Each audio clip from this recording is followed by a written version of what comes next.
मोदी जी क्यों बेहतर प्रदर्शन नहीं कर पाए? राहुल गांधी का प्रदर्शन कैसे बेहतर हुआ? एनडीए और इंडिया अलायंस की लड़ाई इतनी नेक टू नेक कैसे हुई? कौन से राज्य भाजपा के लिए लकी चार्म साबित हुए और कौन से राज्यों में कांग्रेस ने चौंकाया? 2024 के लोकसभा चुनाव में कौन से फैक्टर्स थे? ऐसे बहुत से सवाल हैं जिनके जवाब जनता को मिलने बाकी हैं। चुनाव हो गए और अब सरकार बननी बाकी है, लेकिन 24 के चुनावों में बहुत कुछ हुआ, जितना अकल्पनीय उतना अप्रत्याशित। काफ़ी समय बाद एग्जिट पोल्स ध्वस्त हो गए, सारे अनुमान धरे के धरे रह गए, लेकिन लंबी प्रतीक्षा के बाद चुनाव परिणाम आ गए। बीजेपी चुनाव जीत गई, लेकिन इस जीत में वो बात नहीं जो 2014 और 2019 के चुनाव में थी। कहाँ 400 पार की बात हो रही थी, पर आंकड़ा 300 भी नहीं पार कर पाया। इन नतीजों के कुछ मायने हैं, कुछ निहितार्थ हैं और कुछ ऑब्जर्वेशंस हैं जो इन पेचीदा नतीजों को सहज करने में सहायता करते हैं। आइए समझते हैं कि जुमले, वादे और दावे क्यों सिमट कर रह गए, किन बातों और मुद्दों ने एक प्रचंड जीत को महज जीत बनाकर रख दिया। सबसे पहली बात सुनकर शायद ही किसी देखने वाले को हैरानी हो। देश के युवाओं में सरकार के प्रति गुस्सा तो था, चाहे शहरी क्षेत्र से आने वाला युवा हो या ग्रामीण क्षेत्र से आने वाला नवयुवक। ज़्यादातर भाजपा के पक्ष में नज़र नहीं आए। क्यों नहीं आए? उसका सबसे बड़ा कारण था बेरोजगारी। भले सरकार कितनी वैकेंसी निकालती हो, कितने पद भरे जाते हों, पर देश में बेरोजगारी तो है। सरकार को इस समस्या का ठोस समाधान निकालना ही पड़ेगा। जब तक ऐसा नहीं होता, युवाओं में भाजपा सरकार के लिए प्रतिरोध बना रहेगा। दूसरा, इससे मिलता जुलता पर थोड़ा अलग कारण है पेपर लीक। देश की एक बड़ी आबादी के लिए ये कोई मुद्दा नहीं होगा, पर यहाँ दो बातें हैं। मिडिल क्लास से आने वाले जिन छात्रों का भविष्य परीक्षाओं पर टिका हो, वो साल भर मेहनत करते हों, मन लगाकर परीक्षा देते हों, और अचानक ये समाचार आए कि पेपर लीक हो गया, उन पर क्या गुजरेगी? ऐसे में देश के शिक्षित और जागरूक युवाओं ने दोनों बातों को ध्यान रखते हुए वोट किया कि सरकार बेरोजगारी और पेपर लीक पर क्या कदम उठा रही है। छात्रों की इस वोटिंग का असर चुनाव परिणामों में भी नजर आया। एंटी इनकम्बेंसी ने पूरे सिनेरियो में विशुद्ध कैटालिस्ट की तरह काम किया। मोदी जी का स्ट्राइक रेट घटने और राहुल गांधी का स्ट्राइक रेट बढ़ने की दूसरी वजह है एससी और एसटी समुदाय। बहुत से जानकारों ने इंडिया अलायंस के मामले में ओबीसी फैक्टर को अहम माना था, लेकिन यहाँ मेरी उन जानकारों से असहमति है, क्योंकि कांग्रेस ने ओबीसी आरक्षण और ओबीसी हित के दावे करके चुनाव पर कितना असर डाला इसका तो नहीं पता, पर कांग्रेस की एक बात का असर नॉर्थ की एससी एसटी कम्युनिटी पर ज़रूर पड़ा। वो बात थी, भाजपा संविधान खत्म कर देगी। मीडिया घरानों से लेकर राजनीतिक पंडितों तक सभी को एक बात समझनी चाहिए, देश का दलित समाज अनुच्छेद 370 हटने और राम मंदिर बनने से खुश हो सकता है, पर इससे उसका हासिल क्या है? लगभग कुछ नहीं। आज़ादी से लेकर अब तक दलितों के हिस्से जो आया है वो संविधान के जरिए ही आया है। अगर संविधान ही खत्म हो गया तो उनके पास बचता ही क्या है? संविधान खत्म मतलब वो भी खत्म।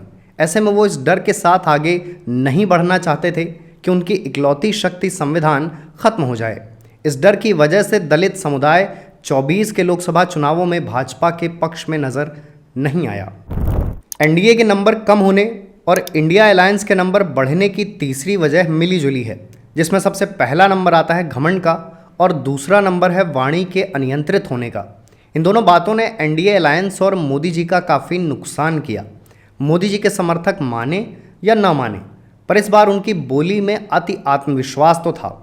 उसी अति आत्मविश्वास की बदौलत कई नए वादों और जुमलों ने अवतार लिया, जिसका जवाब जनता ने वोट के जरिए दिया। वादों और जुमलों के अलावा गुरूर से भरे कुछ ऐसे बयान भी थे जो विवादित थे और वो एनडीए के लिए घातक साबित हुए। ऐसा ही एक बयान था, बहनों के गले से मंगलसूत्र छीनकर किसी और को दे दिया जाएगा। और एक बयान वोट जिहाद को लेकर था। और भी कई बयान थे जो देश के प्रधानमंत्री का सम्मान तो घटाते ही हैं, चुनाव पर भी विपरीत प्रभाव डालते हैं। ऐसे बयानों ने देश के मुसलमानों में भाजपा विरोधी सेंटिमेंट को बराबर हवा दी। इसे एनडीए के औसत और इंडिया अलायंस के अच्छे प्रदर्शन की अगली वजह भी माना जा सकता है। 24 के लोकसभा चुनावों से पहले ही मुसलमानों का रुझान भाजपा की तरफ नहीं था। चुनावी मंचों से पीएम मोदी के ऐसे बयानों के बाद मुसलमान और पुख्ता हुआ कि उसे क्यों भाजपा को वोट नहीं करना है। वोट परसेंटेज में भी ये बात साफ नज़र आती है। राजस्थान, यूपी, बिहार, झारखंड और बंगाल जैसे कई राज्यों में भाजपा को कायदे से मुसलमानों का 2% वोट भी नहीं मिला। एक बार फिर उस यूनिवर्सल फैक्ट पर मुहर लग जाती है कि मुसलमान भाजपा का परंपरागत वोटर नहीं है। भाजपा अध्यक्ष जेपी नड्डा के एक बयान ने भी भाजपा को काफ़ी नुकसान पहुंचाया। वो बयान था, पहले आरएसएस की ज़रूरत थी, अब बीजेपी सक्षम है। मान भी लिया कि सक्षम है, तो क्या कोई अपने साथियों को छोड़ता है या जीतने के बाद भूल जाता है? दुनिया जानती है कि राष्ट्रीय स्वयंसेवक संघ भारत की राजनीति में कितना प्रासंगिक है, फिर भी भाजपा के अध्यक्ष ने ऐसा बयान दिया। इंटरनेशनल न्यूज़पेपर्स से लेकर विपक्षी दलों के बनाए सियासी कटघरे तक आरएसएस का शोर हर गलियारे में बराबर मिलता है। संघ ने कितने चुनाव हरवाए इसका तो नहीं पता, पर भाजपा की तमाम जीतों में संघ की कैसी भूमिका थी वो किसी से छिपी नहीं है। ऐसे में चुनाव के पहले संघ को गैर जरूरी बताना भाजपा के लिए फायदेमंद नहीं हो सकता। इन चुनावों में एनडीए और भाजपा की तरफ से हुई एक और बड़ी गलती थी चुनावी मैदान में गलत उम्मीदवारों को उतारना। यूपी समेत कई राज्यों में भाजपा के कई कैंडिडेट्स को लेकर लोगों में काफ़ी गुस्सा था और संगठन में नाराज़गी। यहाँ तक कि जिन सीटिंग सांसदों और मंत्रियों को दोबारा टिकट दिया गया वो तक अपनी सभाओं में भीड़ इकट्ठी नहीं कर पाए। इस मामले में समाजवादी पार्टी का ट्रैक रिकॉर्ड काफ़ी अच्छा रहा, जबकि सपा पर आरोप लगता रहा है कि वो एक जाति और एक समुदाय का तुष्टीकरण करती है। ऐसे आरोपों के बावजूद सपा ने यूपी की जितनी लोकसभा सीट्स पर प्रत्याशी उतारे, सब के सब जातीय समीकरण और क्षेत्रीय सियासत देखकर ही उतारे। इससे दो बातें हुई, जिन्हें सपा यानी इंडिया अलायंस को वोट देना था उन्होंने सपा को ही वोट दिया, लेकिन जहां लोग भाजपा प्रत्याशी से नाखुश थे उन्होंने नोटा का बटन दबाया। अब बात कर लेते हैं उन राज्यों की जहां बीजेपी पूरी तरह हारी तो नहीं, पर वो राज्य बीजेपी की हार का कारण जरूर थे। इस लिस्ट में सबसे पहला नाम है उत्तर प्रदेश का। किस तरह से या किस भाषा में कहा जाए कि शायद ही किसी ने सोचा हो कि एनडीए अलायंस का यूपी में इस कदर डाउनफॉल होगा। इंडिया अलायंस ने कुल 43 सीट जीती, जिसमें 36 सीट सपा ने अकेले जिताई। वहीं भाजपा वाली एनडीए अलायंस ने 36 सीट जीती। मायावती की बसपा एक भी सीट नहीं जीत पाई। अखिलेश और राहुल की जोड़ी पिछले कई चुनावों में फेल होने के बावजूद इस चुनाव में अच्छे नंबर से पास हुई। इसके बाद महाराष्ट्र में उद्धव ठाकरे और शरद पवार ने भी दिखा दिया कि क्यों उन्हें हल्के में नहीं लेना चाहिए। महाराष्ट्र में एनडीए अलायंस 17 सीट्स हासिल की, वहीं इंडिया अलायंस ने 30 सीट्स जीती। वहीं से दक्षिण भारतीय राज्य तमिलनाडु की तरफ बढ़ें तो वहां एनडीए अलायंस को एक भी सीट नहीं मिली। इतना शोर और इतनी भूमिका बनाने के बावजूद तमिलनाडु में भाजपा का खाता ही नहीं खुला। 24 के लोकसभा चुनाव में भाजपा को पश्चिम बंगाल से भी काफ़ी उम्मीदें थीं, पर वो भी धराशायी हुई। तृणमूल कांग्रेस ने 29 लोकसभा सीट जीती, वहीं भाजपा 12 सीट्स पर सिमट कर रह गई। हालांकि बंगाल में एक माइंडसेट भी है कि बंगाल हमेशा से नॉन बीजेपी स्टेट रहा है। टीएमसी इस इमोशन को अपने फेवर में करना अच्छे से जानती है।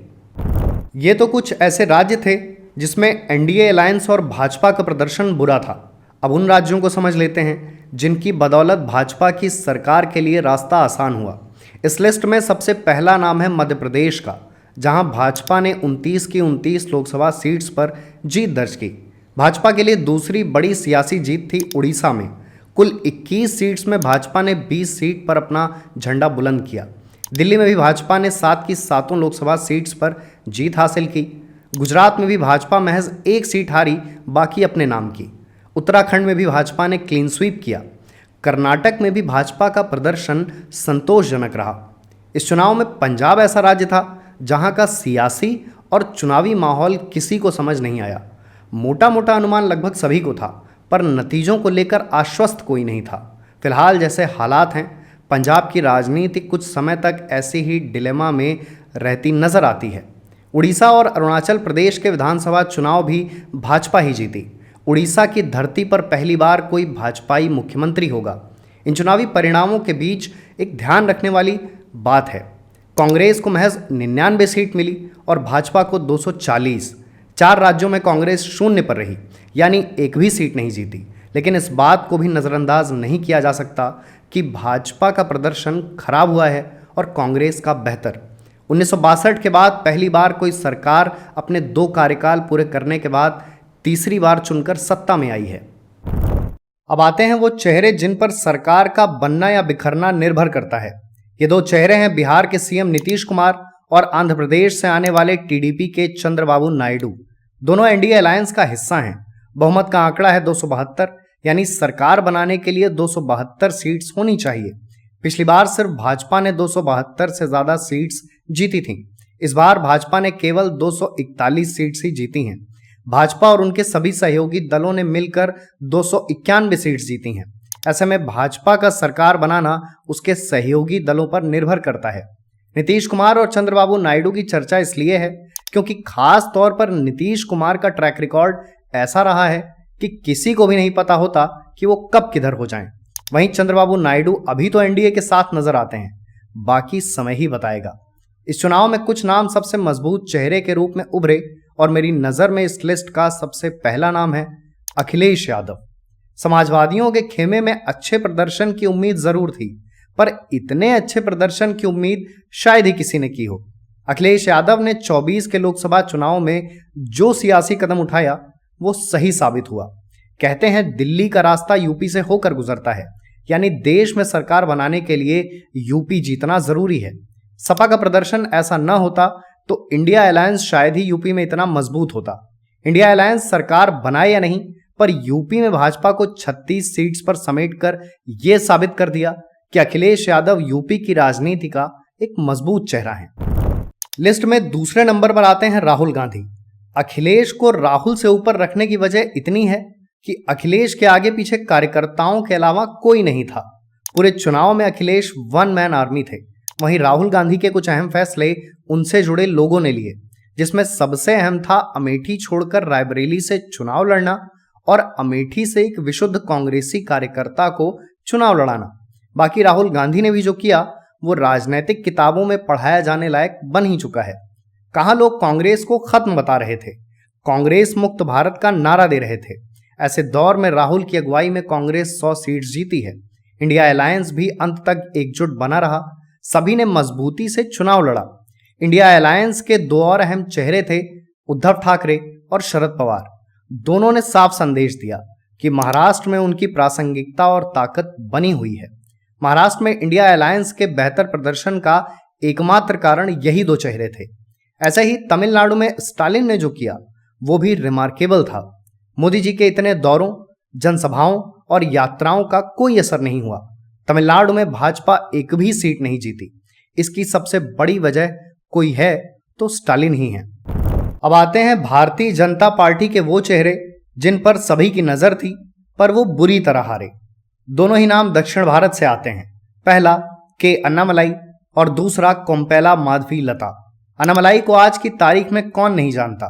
वो तमिलनाडु में भाजपा के पोस्टर बॉय बन चुके थे। तमिलनाडु की राजनीति में भाजपा का एक शिक्षित, योग्य और फायर ब्रांड नेता। उत्तर भारत से लेकर दक्षिण भारत तक अन्नामलाई के चर्चों में कोई कमी नहीं थी। सोशल मीडिया के ट्रेंड से लेकर राजनीतिक मंचों पर मोदी जी के साथ साथ अन्नामलाई बराबर नजर आए, लेकिन अफसोस चुनाव नहीं जीत पाए। वही स्थिति माधवी लता की रही। लोग नतीजों को लेकर तो क्लियर थे, पर जिस तरह उन्होंने चुनाव लड़ा उससे लोगों के जहन में ये बात जरूर आई थी कि जीत का मार्जिन कम हो सकता है और माधवी अच्छा प्रदर्शन कर सकती हैं, पर अफसोस कि वो भी बुरी तरह हारी। इस चुनाव का एक और चर्चित भाजपाई नाम जो फिलहाल कस्टडी में है, प्रज्वल रेवन्ना, वो भी चुनाव हार गया। जीतता भी कैसे, जैसे कर्म थे। लिस्ट में अगला नाम है स्मृति ईरानी का। कभी जायंट स्लेयर कही जाने वाली स्मृति ईरानी के लिए चुनाव काफी निराशाजनक रहा। राहुल गांधी को लेकर आक्रामक रवैये और अपनी बयानबाजी को लेकर सुर्खियों में रहने वाली स्मृति ईरानी का हारना यूपी में भाजपा की कमजोरी का एक अहम पहलू है। अगर भाजपा अपने अहम चेहरों की सीट नहीं बचा पाई तो सामान्य चेहरों का क्या होगा। इसके अलावा कुछ और चर्चित चेहरे थे जिनका हारना सभी के लिए अप्रत्याशित था, जैसे बाड़मेर के युवा और तेज तर्रार नेता रविंद्र भाटी, जम्मू और कश्मीर में नेशनल कॉन्फ्रेंस के उमर अब्दुल्ला और पीडीपी की महबूबा मुफ्ती। अब आते हैं वो नाम जिन्होंने भाजपा का रिपोर्ट कार्ड खराब होने से बचा लिया। इसमें हैरानी की बात यह है कि ज्यादातर सेलिब्रिटीज हैं, लेकिन उनसे पहले एक ऐसे नाम का जिक्र कर लेते हैं जिनका न कोई शोर था और न ही कोई दिखावा, फिर भी उन्होंने अपना काम शांति से पूरा किया। वो है एमपी के पूर्व सीएम शिवराज सिंह चौहान। विदिशा में 8 लाख वोट्स के अंतर से जीते और साबित किया कि अभी उनके हिस्से की राजनीति बची हुई है। ऐसे में शिवराज सिंह चौहान को नेक्स्ट बिग थिंग कहा जाए तो गलत नहीं होगा। भाजपा के लिए एक और अद्भुत फैक्टर रहे पवन कल्याण, ऐसा नेता जिसकी पार्टी का स्ट्राइक रेट 100% रहा। उन्होंने आंध्र प्रदेश के लोकसभा चुनाव में 2 प्रत्याशी उतारे, दोनों जीते। इसी बीच राज्य के विधानसभा चुनाव हुए, उसमें पवन कल्याण की पार्टी जनसेना ने कुल 21 उम्मीदवार उतारे, वो सभी जीते। आंध्र में पवन न होते तो भाजपा इतनी मजबूत कभी नहीं होती और शायद चंद्रबाबू नायडू के पास साथ बने रहने की वजह भी न होती। खुद को मोदी का हनुमान बताने वाले बिहार के चिराग पासवान की पार्टी का स्ट्राइक रेट भी 100% रहा। इसके अलावा भोजपुरी मिट्टी के 2 लाल, नॉर्थ दिल्ली से मनोज तिवारी और गोरखपुर से रवि किशन दोनों ने ही जीत दर्ज की। इसका मतलब साफ है कि दोनों आगामी राजनीति में मजबूती से बने रहेंगे। अपने बयानों की वजह से चर्चा में बनी रहने वाली कंगना भी मंडी से चुनाव जीत गईं। ये सभी के लिए थोड़ा शॉकिंग तो था। मेरठ से राम का कालजयी किरदार निभाने वाले अरुण गोविल भी जीते और मथुरा से हेमा मालिनी को लाखों वोट से जीत मिली। जीतने वालों में भाजपा की तरफ से एक और नाम का जिक्र जरूर होना चाहिए, वो है केरल में भाजपा का खाता खुलवाने वाले सुरेश गोपी। त्रिशूर से जीतकर आने वाले गोपी मलयालम एक्टर हैं, प्लेबैक सिंगर और टीवी प्रेजेंटर भी हैं, राज्यसभा सदस्य भी हैं। जहां भाजपा की राजनीतिक जमीन न हो, पीढ़ियों से भाजपा एक सीट के लिए तरस रही हो, वहां एक अभिनेता कम राजनेता के लिए जीत कराना आम बात नहीं है। तो ये बात हुई जीते और हारे हुए चेहरों की। इस चुनाव में एक और खास बात हुई। देश के सबसे स्वच्छ शहर इंदौर में नोटा को 2 लाख वोट मिले, टोटल वोट परसेंट का 14%। इतनी बातों के अलावा कुछ और बातें हैं जो भाजपा के हिस्से की निराशा बढ़ाती हैं। अयोध्या में भाजपा की हार सभी के समझ के बाहर थी, पर सच यही था कि भाजपा अयोध्या की सीट तक नहीं बचा पाई। बनारस में मोदी जी की जीत का वोट परसेंटेज कम हुआ, वहीं वायनाड और रायबरेली में राहुल गांधी का वोट परसेंट बढ़ा। इस आंकड़े के भी सियासी मायने हैं। इससे राजनैतिक स्वीकार्यता और अस्वीकार्यता की तस्वीर साफ होती है। इसके अलावा दक्षिण भारत में तमाम रैलियों और मंदिर भ्रमण के बावजूद भाजपा ने बिलो एवरेज ही परफॉर्म किया। इन तमाम बातों के अलावा अगर असल मायनों में कोई तारीफ का हकदार है तो वो है चुनाव आयोग। दुनिया का सबसे बड़ा चुनाव इतनी सरलता, सहजता और विवाद के बिना करवाना सामान्य बात नहीं है। करोड़ों वोटर्स, करोड़ों कर्मचारी और इतना बड़ा जनादेश, लगभग 60 करोड़ लोगों ने वोट किया, जबकि बहुत से देशों की आबादी ही इतनी नहीं है। शुरू से लेकर अंत तक न किसी को कोई शिकायत रही और न ही कुछ गलत हुआ। लोकतंत्र की यही सुंदरता है कि 303 वाली एनडीए आज 200 सीट पर आ गई।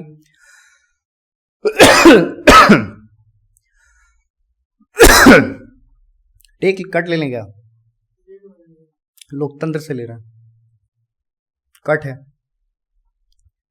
लोकतंत्र की यही सुंदरता है कि 330 वाली एनडीए आज 290 सीट पर आ गई और 45 सीट वाली कांग्रेस 99 पर। आने वाले समय में क्या होगा ये तो नहीं पता, पर जो होगा उसका फैसला जनता ही करेगी।